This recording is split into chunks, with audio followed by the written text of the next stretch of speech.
আপনাদেরকে শেখ হাসিনাকে নিয়ে দুইটা ক্লিপ শোনাই। শোনেন। আমি জানতাম না আমাকে দেশের বাইরে নিয়ে আসা হচ্ছে, আমি জানতাম গোপালগঞ্জ থেকে নিতে হচ্ছে, আমি পরে জেনেছি যে আমাকে নিতে হচ্ছে। আমি এখনো দেশের না।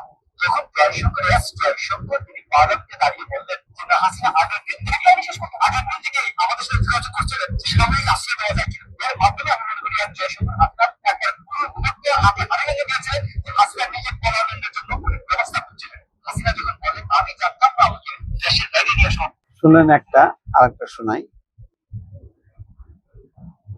এবং টেস্ট করে দেখবেন, এই টুস করে ঢুকে যাব, ডিসেম্বরে আসবো, উনি দেখছেন, টেস্ট করছেন যে কি হয়, এবং টেস্ট করে দেখবেন যে আওয়ামী লীগ নামে কিনা।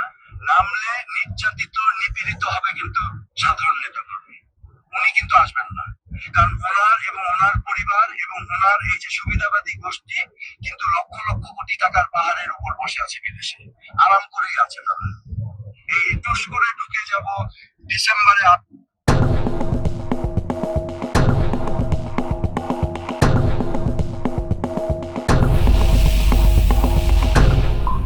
দুইটা বক্তব্য শুনলেন, একজন বিএনপি নেতা, আর একজন হচ্ছে সোহেল তাজ। আচ্ছা, বিএনপির মোশাররফ ঠাকুর নেতা যেটা বললেন, কি বললেন?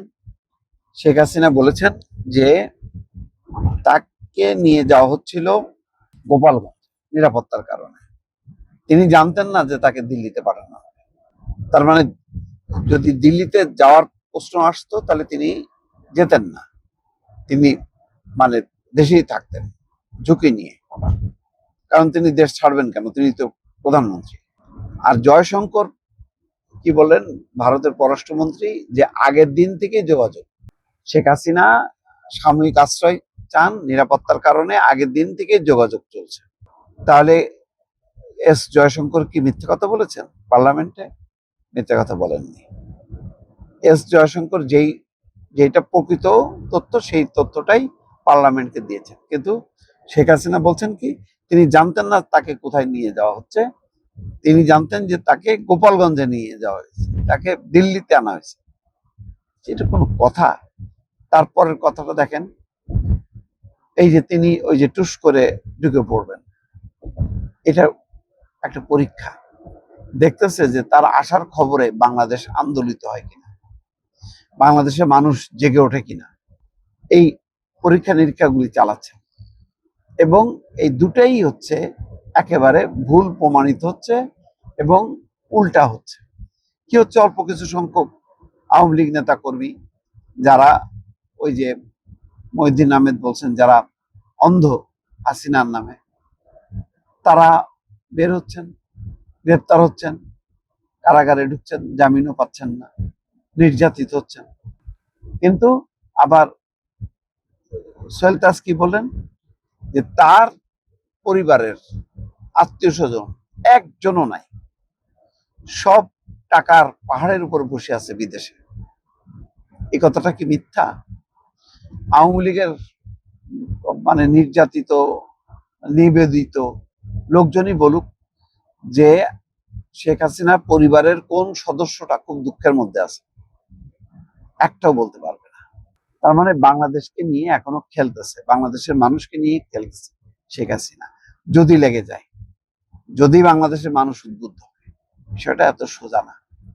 সেই পরিস্থিতি হয়তো হবে, কিন্তু এখন পর্যন্ত যে পরিস্থিতি, এই পরিস্থিতি পরিবর্তনের বিন্দু মাত্র কোনো লক্ষণ নেই।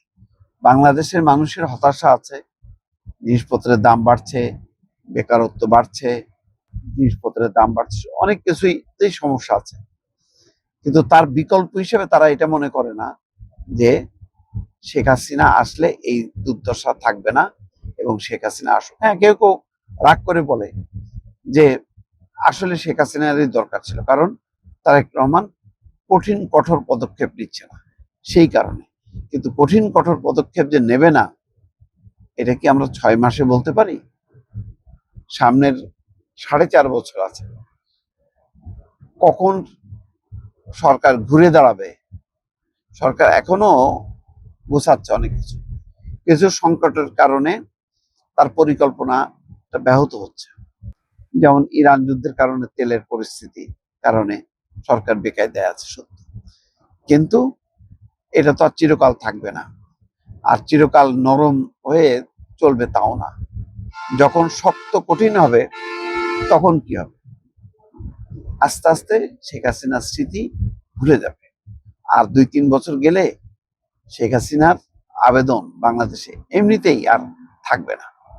তারপরে বলবো আওয়ামী লীগ বিলুপ্ত হবে না, আওয়ামী লীগ আসবে, কিন্তু সেই আওয়ামী লীগ শেখ হাসিনার আওয়ামী লীগ হবে না, এটা বলতে পারি।